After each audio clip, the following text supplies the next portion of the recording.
Every day we're faced with a new reality that the reseller market is changing. People are going back to full-time jobs. People can no longer get the same inventory they were getting before, or it's just way too expensive. Or there are other people that their health is declining and they're unable to do their reselling business as they once did. And yes, we can always agree that at least once a year, we feel like the platforms are dying due to new algorithm updates or new features that they decide to add to their platform. But regardless of how the algorithms are doing, there always seems to be certain people that just thrive in reselling. Now, of course, inventory plays a huge factor into whether or not a reseller can thrive. But there is also one thing that I have personally looked at over the course of the last year that I have noticed that helps assist with people that thrive in the reseller market. And today, that is what we're going to talk about. Now, before we get started, I need you to grab a pen or paper or grab your tablet because you are going to take some notes.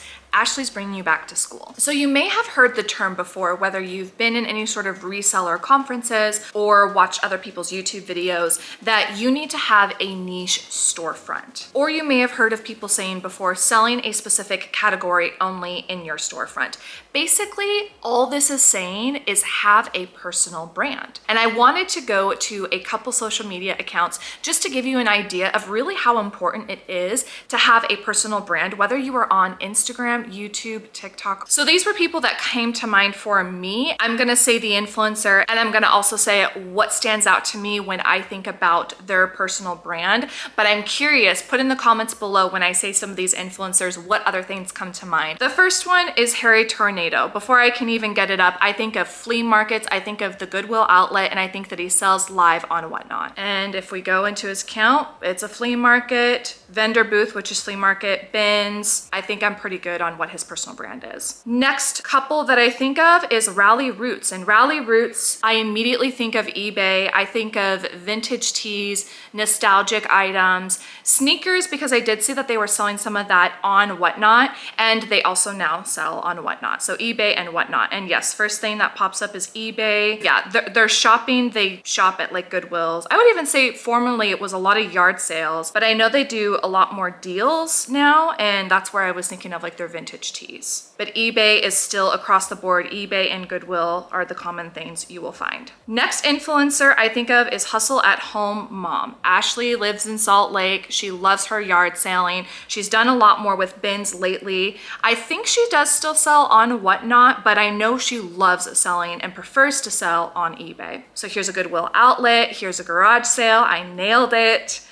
She does also do thrift stores like Goodwill's. She has really nice thrift stores around her because of, again, her location, which I mentioned before, but she has a huge following online, and that does help her with her sales in her closet. And again, eBay, I saw a couple times. She does focus on what products she is finding versus more education around eBay, whereas when she first started her channel, her main focus was helping people to sell on eBay. Next person I think of is Becky Park. The reason why I loved Becky is because she is a part-time reseller. She is someone that has a full-time job. She sells on all the platforms, so she's always talking about what she makes on each platform, and she pretty much sells everything. There's not really anything that's off limits for her. And yeah, you can see it right here. There's eBay and Poshmark. She's talking in comparison to them. She's talking about her updates on Whatnot. So you can clearly see she sells on all the platforms. But the first thing that stands out to me when I think of Becky is she is a part-time reseller, and she teaches other people how to do that as well. Last person I want to go over on YouTube is Lindsay Nicole. Lindsay lives in Vegas, so she has a lot of like Marshalls, TJ Maxx out there. She loves a good yellow tag sale. But actually, when I first found her on YouTube, she was doing a lot more wholesale and liquidation.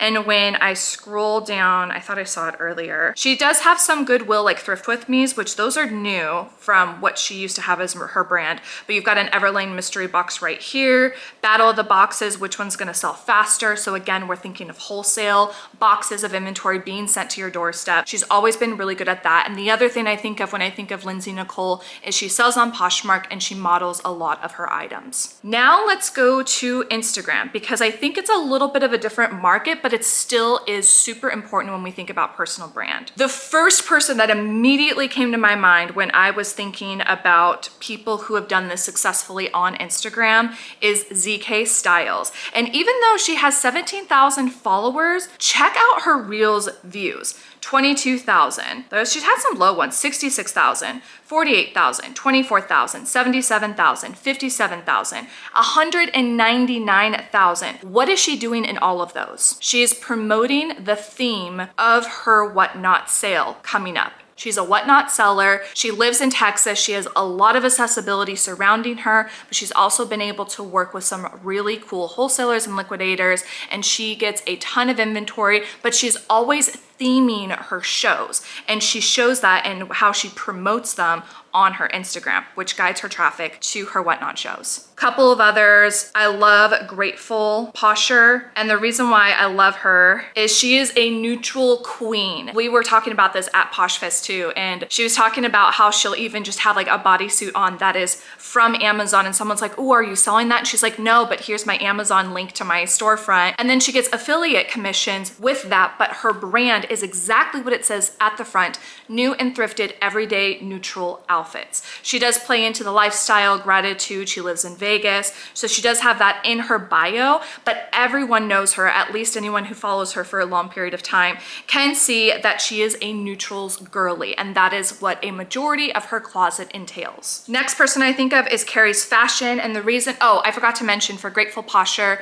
she sells on Poshmark Lives. I think she was selling on Poshmark as well, but I think she primarily just does lives now. And that's the reason why I was thinking about that is Carrie's Fashion. She immediately says it right at the front. It is perfect. She is a boutique live seller. Nothing more. That is who she is. That is what you find on her platform. And so this is what I really wanted to say. I'm going to jump ahead because I have a couple questions at the end that I want you guys to ask yourselves. But one of the things that I wanted to say as a tip is once you understand your personal brand, you no longer have to think about what is my content needing to be surrounding. You know what you are here for. You know your target audience. And if anything, when I'm thinking about a piece of content that I want to post now, I ask myself the question, does this align with my personal brand? And if it doesn't, then I don't post it. Now, there are exceptions to the rules, but personally, those exceptions start to apply when you have a larger following. When you have hundreds of thousands of people who follow you, suddenly you are no longer niched down because people have grown to like you as who you are as a person. They get invested into your life. They want to know what you are doing next. And when I think about that, I think of Juliette Fine.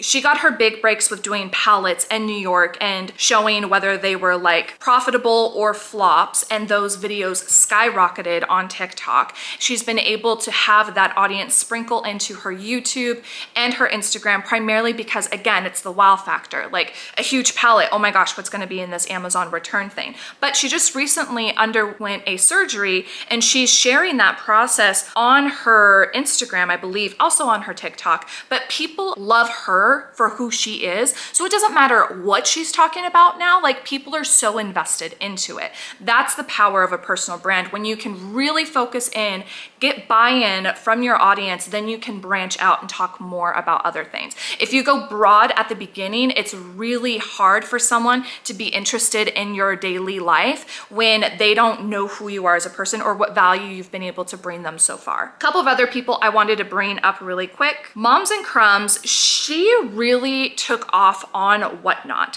and became one of those early adapters. And because of that, she is a person who brings community together, and it is very similar to my heart, which is wanting to see other people win. And she just knew a way to bring community together to teach people in a very natural way early on. So her stuff on here now shows she does Whatnot shows regularly, but she does talk a lot about creating your online reselling empire. And she teaches other people with digital products how to do that while at the same time maintaining her live selling platforms. And I say platforms, but I mean she's only on Whatnot. I think she was trying to get onto Posh Lives for a while, but didn't.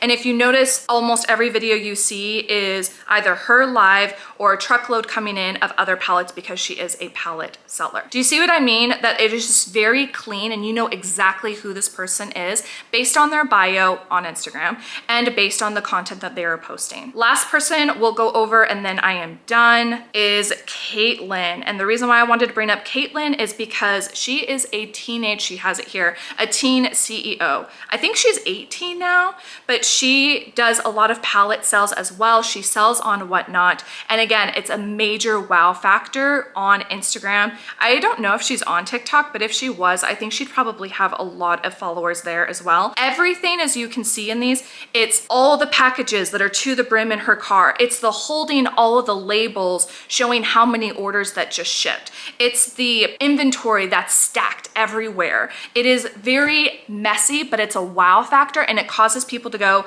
I am interested, this person is doing the most and I'm so here for it. And she sells everything on Whatnot. So that's how she's directing her traffic to this other platform. So the first question I want you to ask yourself, if you haven't done so already, is what is your personal brand? What do you want to be known for? Quick example of this, actually, I was just thinking about this. When I was at Posh Fest, I had an opportunity to talk with Mama Chicky, and I was also talking with A. Carlos, I believe it was. And we were talking about how it's so crazy, but like when A. Carlos and I are doing live sales and we're trying to sell plus size stuff, it's like crickets. Like people will ask for it, but then no one ever shows up.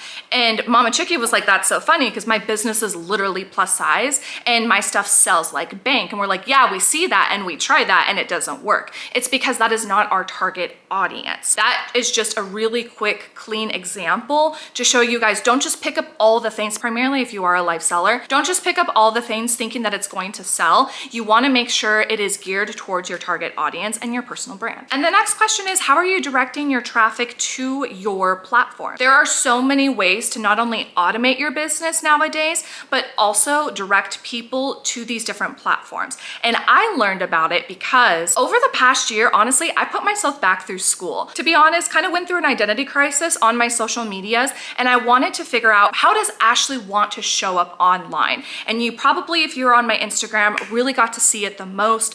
I went through doing homeschooling with my kids and doing cleaning videos to doing ADHD content, which totally exploded. I went down the realm of focusing on making sure my content was brand approved. And what I mean by that is if a brand was willing to look at me, would they consider wanting to do a sponsored video with me? And in that time frame, I made money through affiliate links, monetizing my social medias, having sponsored posts. But I also, through that time, was helping my other reseller friends when I would do different things. They're like, how are you doing that? What are you doing next? I'm so interested in this. How did you get approved for that? And I realized I love helping other people win. It's not just for me to like gatekeep and not say anything to any of you guys. I want you to have a successful business. The whole point of why I am doing this is so I can have the flexibility with my family. And I guarantee that's probably a factor as to why you're doing this too. Maybe it isn't a family, maybe it's your significant other, maybe it's so that you can have more life on your terms and not have to worry about a boss at a corporate America job. But we're all kind of in that same thought that we want to make our money on our time. And the craziest part through all of this is when I decided to put myself through all these masterminds, courses, I found a way to put my reselling business on autopilot. So much to the point that I went from listing 25 items a day down to listing 0 some days to 5 items and still managing to make thousands of dollars monthly. That was the only reason and way I was able to put myself through all these masterminds and courses, was because of my reselling income. And then I realized, hold the phone. I'm making thousands of dollars monthly on autopilot. Why am I not sharing this with anyone? After I had this aha moment, I decided to post in my Instagram stories and ask the reseller community, would you be interested if I developed a training that teaches you how to put your reselling business on autopilot? And as I suspected, but I still wanted to ask the question, it was a resounding yes, I've been waiting for this, and can you have done it yesterday? In the next month, I'm going to be spending some time creating a training that teaches you not only personal branding like we went over today, but putting your business on autopilot and directing traffic from your social media accounts to your storefront so that way you can make more money in your stores. Down below, you're gonna see a waitlist link. You need to click on that and sign up if you are interested in me creating a training for you to put your reselling business on autopilot, because the more people that are on that waitlist, the faster I will get it done. I hoped this got your wheels turning today and that you are able to walk away from this video with some good tools in your toolbox to have a better experience when it comes to your reselling business, because it is 2024 and the options are endless when it comes to making money online. This will, in my opinion, always remain a very successful source. Whether you choose to do it part-time or full-time, it is truly beneficial and one that I will continue to use.